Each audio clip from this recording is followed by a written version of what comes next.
If you feel weary, rest your feet and put down your cares, if only for an hour.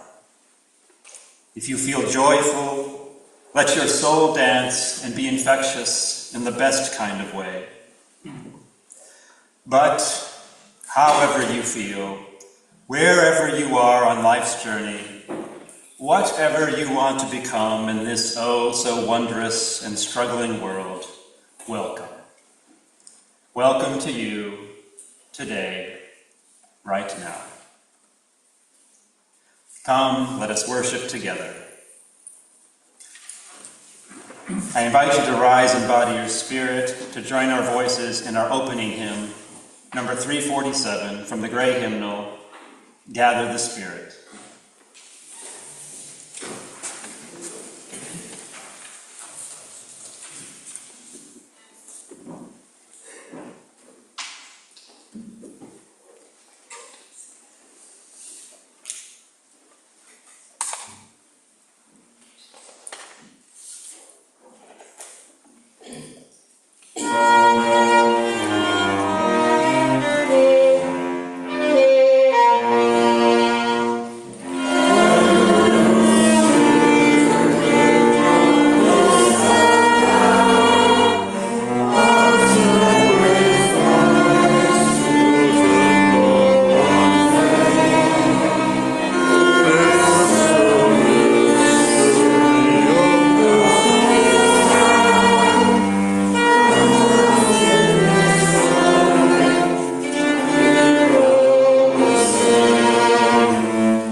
Please remain standing as our star Hollyoak lights our chalice this morning with these words of Albert Schweitzer.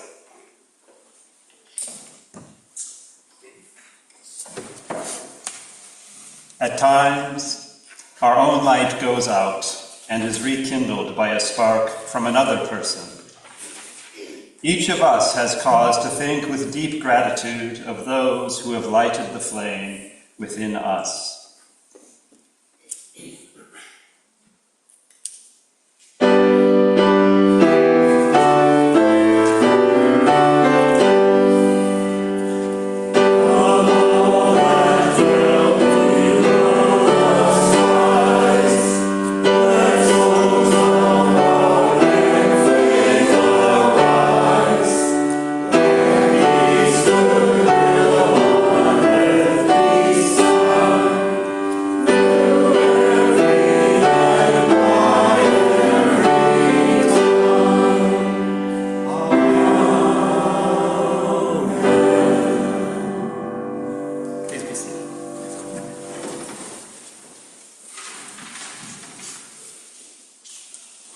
This morning's story for all ages is a bit on the long side, and I'll be telling it from the pulpit. It is a kid-friendly version of the Hanukkah story by Rabbi Sarah Y. Sapadin, and it is told from a Jewish viewpoint. Long ago, before even our grandparents' grandparents were alive, the land of Israel was ruled by a wicked king named Antiochus Epiphanes. King Antiochus had many Jews among his subjects, and, like many of us today, our Jewish ancestors lived their lives according to Jewish customs and traditions. They celebrated Shabbat and marked the festivals of Passover, Sukkot, and Shavuot. Unlike us, though, our Jewish ancestors worshipped at the ancient temple in the city of Jerusalem. This temple was the holiest of holy places, the center of Jewish life. King Antiochus did not want to rule over a nation of many religions and many cultures. He wanted to rule one nation with one religion and one culture. He wanted all the people of his land to live the way he lived and to pray the way he prayed, according to Greek customs. And this meant that he did not want the Jewish people to dress differently, worship differently, or eat differently. Under King Antiochus, the practice of Judaism was completely abolished. He forbade the Jews from celebrating Shabbat and observing the holidays. He also forbade them from reading or studying Torah. But perhaps worst of all, King Antiochus forbade Jewish worship in the temple, and he turned the holy temple into a place that became very unholy, making it a real mess by setting up idols and altars to Greek gods inside it. Many Jews were afraid for their lives, so they felt forced to follow the king's order. But one great group of brave souls decided that they would not submit to the king. They would not worship the foreign gods or give up their Jewish way of life. This group was called the Maccabees, and they were determined to take back their temple and to defend their religious freedom. The Maccabees were led at first by a man named Mattathias, and then later by his son Judah. Compared with the king's army, they were small in number, but they were mighty in spirit. With faith and relentless determinations, the Maccabees won a stunning victory over the king's army. They fought hard, and against all odds, they won. The Maccabees successfully took back the temple from King Antiochus, but they were heartbroken to discover that the king had not taken care of their holy space. They got to work cleaning and purifying it, and they removed all the foreign idols and altars the king had set up inside. Then, on the 25th day of the Jewish month of Kislev, the Maccabees held a glorious rededication ceremony. The word Hanukkah means dedication, and it comes from the moment when the temple was triumphantly returned to the Jewish people. The most famous story about that rededication comes from our Talmud, where we read that when the Maccabees walked into the temple, they found only enough oil to light the menorah, the lamp, for one day. But miraculously, that small amount of oil lasted for 8 days, which is exactly how long it took to get new oil. Today, our celebration of Hanukkah lasts 8 days in honor of the miracles that occurred so many years ago. We light 8 candles on the menorah, or Hanukkah, 1 candle for the first night, 2 the second night, and so on. And we eat latkes, potato pancakes, and other foods fried in oil. We spin the dreidel, whose letters remind us, Nes Gadol Haya Sham, meaning a great miracle happened there. We give and receive chocolate gelt and often exchange gifts too. With every Hanukkah candle we light, we illuminate the most important messages of all. That we must always work to find light in the darkness and to keep the light of religious freedom burning for all people, for all time. Thanks for listening.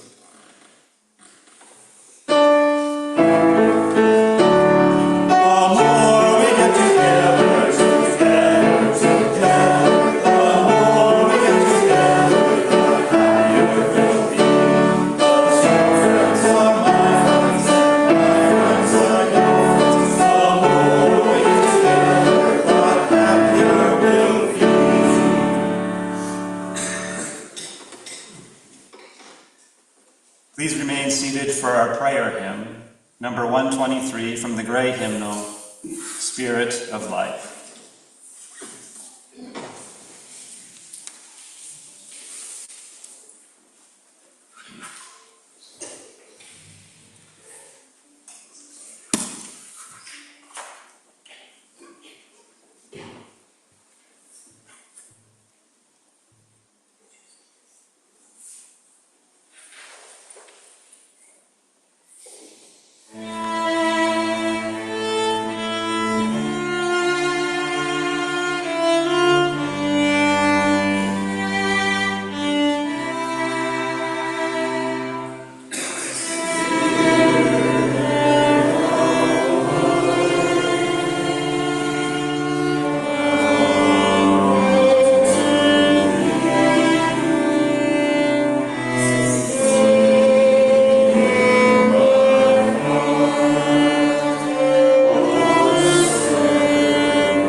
In the silence that follows the spoken prayer, you are invited to come forward and light a candle for any joys or concerns that you hold in your heart this morning.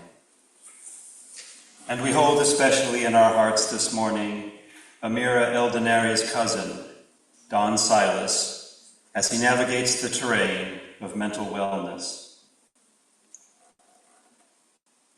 This prayer of Kyle Johnson is titled, The Miracle in the Mundane.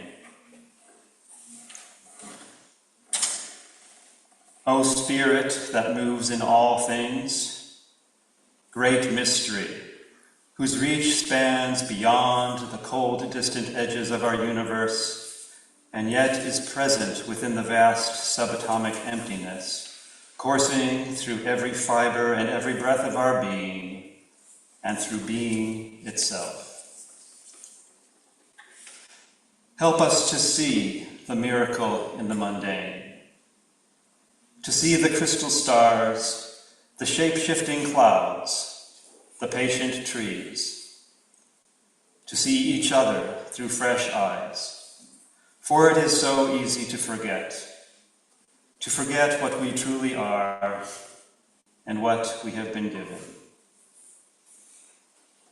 As we move through our lives, let us remember to see through the mundane to the miracle beneath, and to perceive that common substance that gives birth to our myriad forms, that mystery that spans beyond the edges of the universe and yet infuses our next breath.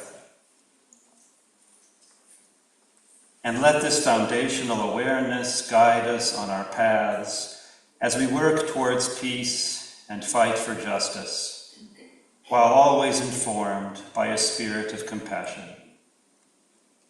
May it be so. Amen.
I will light another candle for all our beloveds who are joining us online today, and a final candle for all that we hold in our hearts and minds this morning.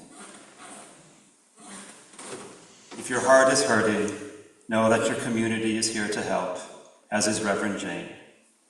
Please reach out with any needs.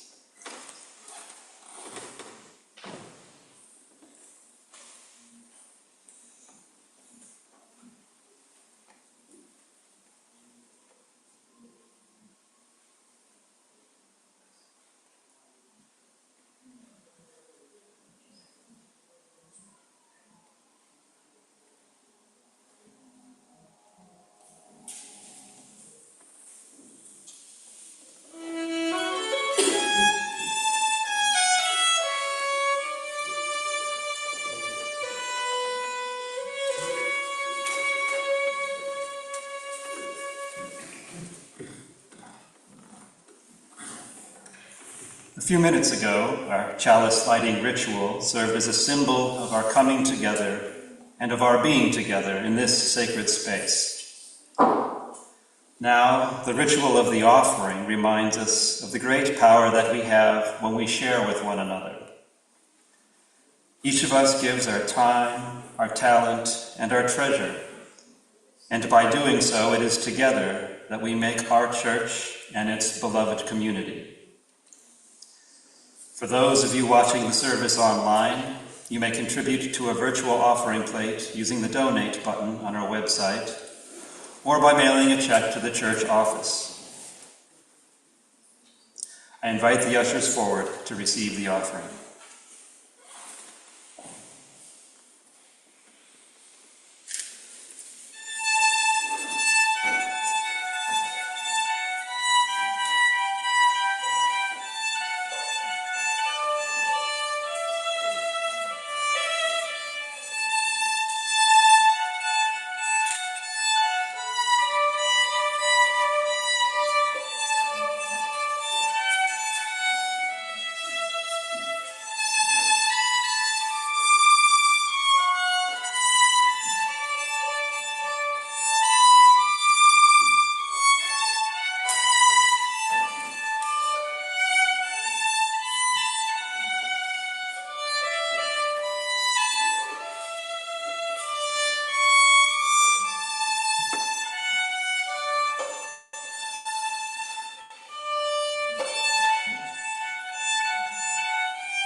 For all that you give and all that you do for our church and its wider concerns, we give thanks.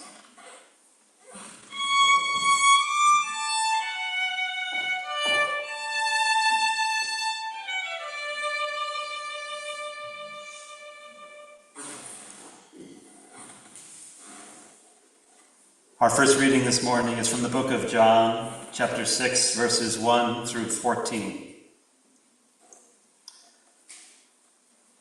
After these things, Jesus went over the Sea of Galilee, which is the Sea of Tiberias. And a great multitude followed him, because they saw his miracles which he did on them that were diseased. And Jesus went up into a mountain, and there he sat with his disciples. And the Passover, a feast of the Jews, was nigh. When Jesus then lifted up his eyes, and saw a great company come unto him, he saith unto Philip, Whence shall we buy bread, that these may eat? And this he said to prove him, for he himself knew what he would do.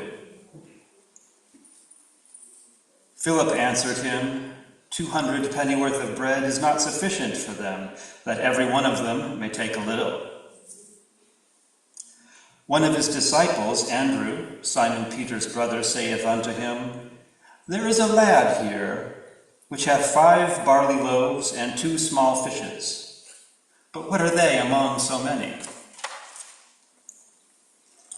And Jesus said, Make the men sit down.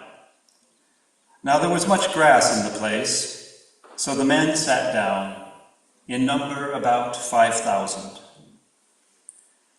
And Jesus took the loaves, and when he had given thanks, he distributed to the disciples, and the disciples to them that were set down, and likewise of the fishes as much as they would.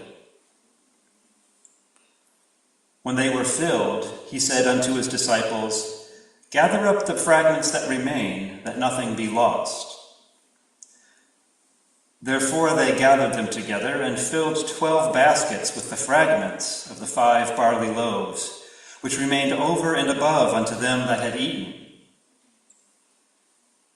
Then those men, when they had seen the miracle that Jesus did, said, This is truly the prophet who is to come into the world.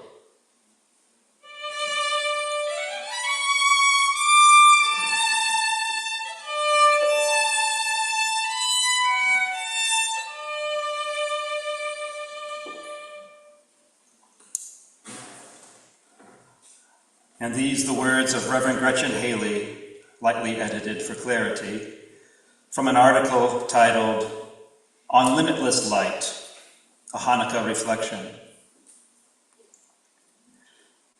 I think it is important that we remember, and what makes this story of Hanukkah especially important for us today, is that there's something else miraculous that happened. Something that made the 8 nights possible in the first place, which was the choice that was made to light the lamp in the first place, even though everything seemed hopeless, even though it seemed like their effort could not be enough. And so it is important to wake up and take the risk of leaning into love, of learning something new, of relieving ourselves of some old fear or prejudice, trusting that grace will show up, that a way is still being made where it seems there is no way.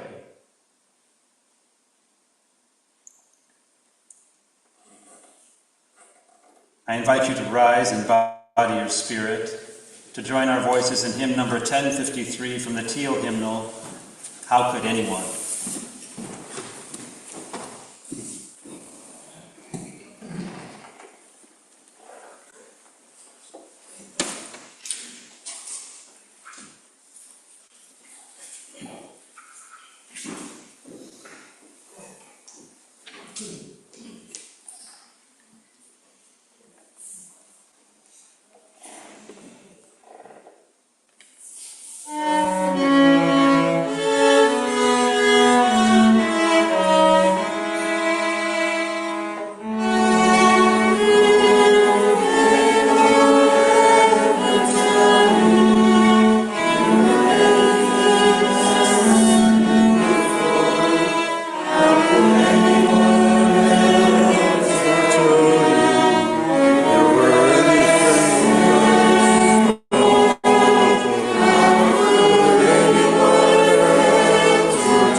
According to the Webster's 9th New Collegiate Dictionary, which I received as a Christmas gift 40 years ago, the first definition of the word miracle is an extraordinary event manifesting divine intervention in human affairs. I don't think that I have ever used a dictionary definition as a starting point for a sermon. While I believe it is a reasonable way to begin, in my experience, many sermons that start this way end up being largely semantic discussions, which personally are neither memorable nor inspiring. And implicitly appealing to Webster or some other dictionary editor as a spiritual authority seems a bit off to me. And if I may continue on the judgment train, I also think it is a bit lazy and prone to overuse. And yet here I am doing it. What is my excuse? Well, I will admit that I procrastinated somewhat in preparing this sermon, and I will admit that this sermon is going to be on the short side. But in my defense, I will also say that the dictionary was not the starting points for my thoughts, however brief they may be, about miracles that I want to share with you this morning. Rather, I needed an in, a way to start things. So yes, I was a little lazy. But it turns out that it's a pretty good definition for my purposes. An extraordinary event manifesting divine intervention in human affairs. I think it meshes with this morning's prayer in an interesting way. To see the miracle in the mundane is to see the extraordinary in the mundane, and also to see the hand of God in the mundane. I'll leave you to think about this more on your own. My main topics today will be a few thoughts about two miracles that are considered less mundane, beginning with the miracle of the Hanukkah oil.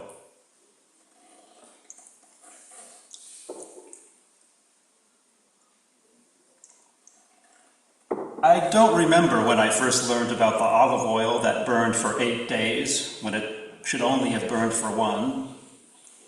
Perhaps sometime in my early adult life. Whenever it was, I was skeptical, and it didn't really seem that impressive to me. The all-powerful Hebrew God, the one that created and then flooded the earth, the one that rained down plagues on the Egyptians, the one that helped Moses part the Red Sea, make some olive oil burn longer than it should? That seemed, well, a bit paltry to me. And explainable, too. I mean, maybe someone just snuck into the temple at night and refilled the oil, perhaps from a private stash, or even from the defiled oil that was still in the temple. Admittedly, such an explanation doesn't really seem on brand for the Maccabees, but it just seems so doable, so not requiring of any divine intervention. The story of Hanukkah is not in the Bible, the Old Testament, but rather in the Talmud and also in the 2 books of Maccabees in the Apocrypha. In my hurried preparations for this sermon, I browsed these books, and from what I can tell, much of it is the grisly stuff of the war between Antiochus and the Maccabees, who were severely outnumbered and outarmed. And so the victory of the Maccabees is also considered to be a miracle of Hanukkah. But the military victory is usually a brief sentence or two in most retellings of the story, and symbolically it is basically absent from most Hanukkah rituals and celebrations. Why? Part of the reason may be that, historically, the Jewish people fighting for their survival was an ongoing thing. We have a family friend that once referred to Hanukkah as belonging to that class of Jewish holidays that follows the script of, they tried to kill us. Again, they didn't. We won. Let's eat. And relatedly, I think another part of the reason is that the Maccabees knew that the right way forward after a military victory was not to glorify the war. A victory may sometimes be a miracle, but a war is always a tragedy. In preparing for this sermon, I learned why it took 8 days to make the new oil. I mean, come on, all you got to do is squeeze some olives. Why does it take that long? And there are actually 2 commonly given answers. The first is that the town, Tekoa, that produced the olive oil, was 4 days' journey from the temple. All right. The second, which is where I want to go this morning, is that the Jews were all ritually impure and therefore not allowed to make the sacred oil. They had not been in their temple during the war, and they had the blood of their enemies on their hands. The ritual of purification takes 7 days, and so 7 days to purify and 1 day to make the oil. By choosing to honor the purification process, the Maccabees took ritual time to lay down their swords and shields, acknowledging the horrors of the war. And they chose to honor their sacred beliefs and traditions over expediency. And that is definitely on brand for the Maccabees. And Reverend Gretchen Haley reminds us that the act of lighting the lamp was an act of supreme hope and faith, a miracle in its own right, and arguably the real miracle of Hanukkah. God just pitched in with a little parlor trick so that the Jews and the rest of us would not forget.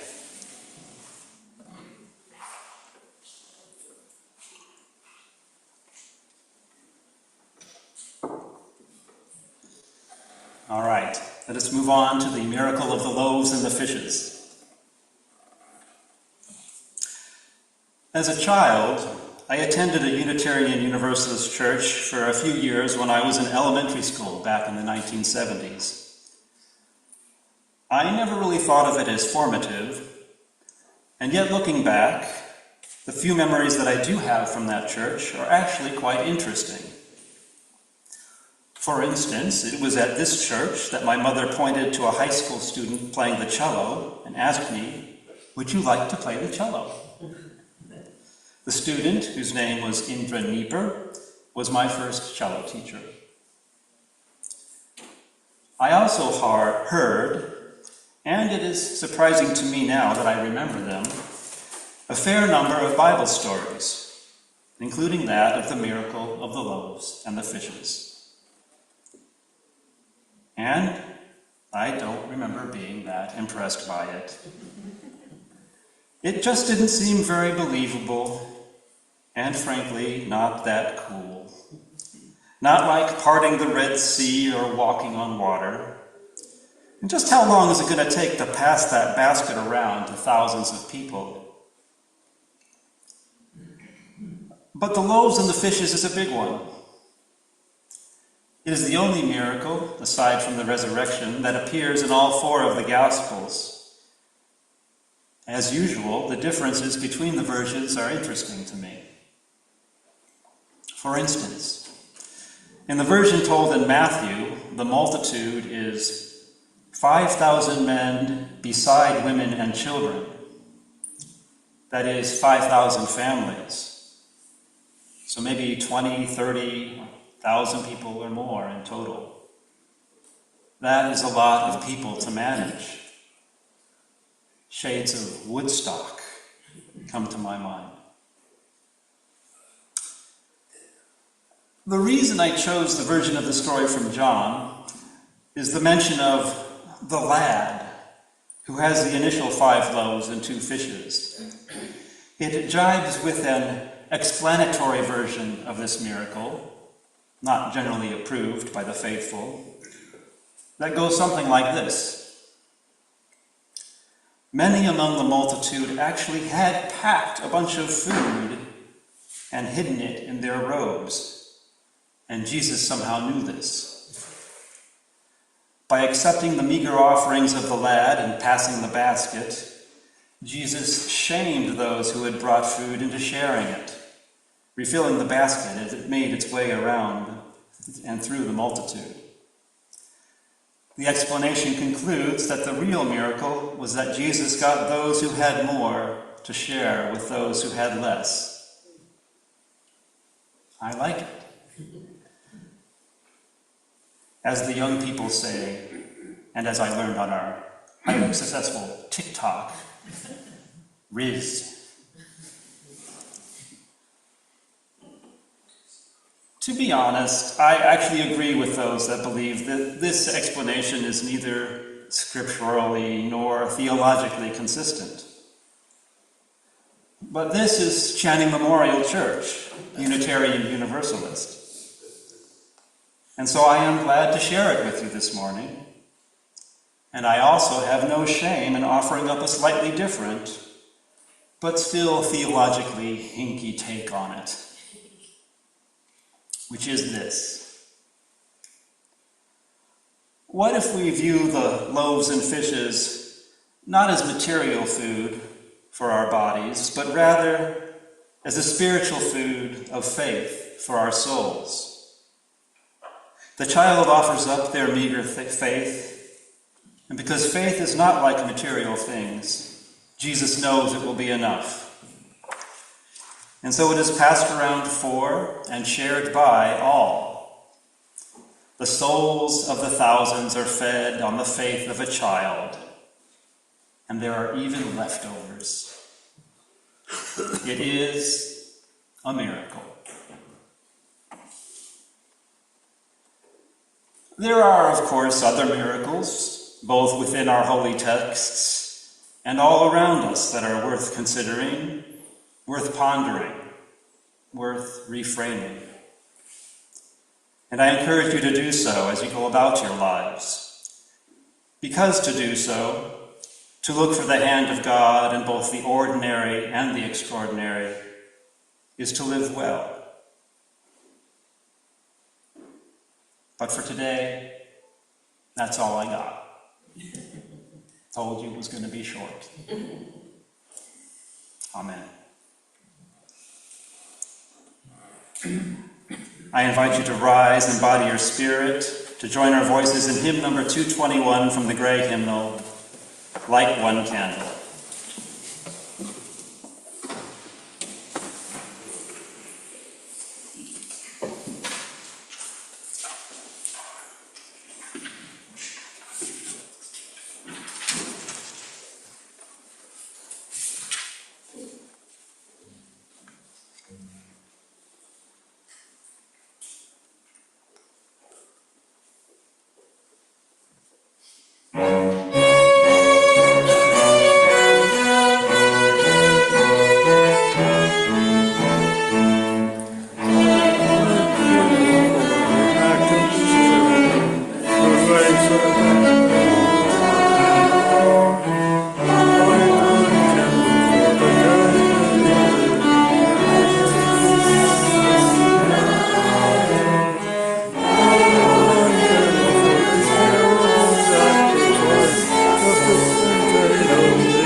Go forth.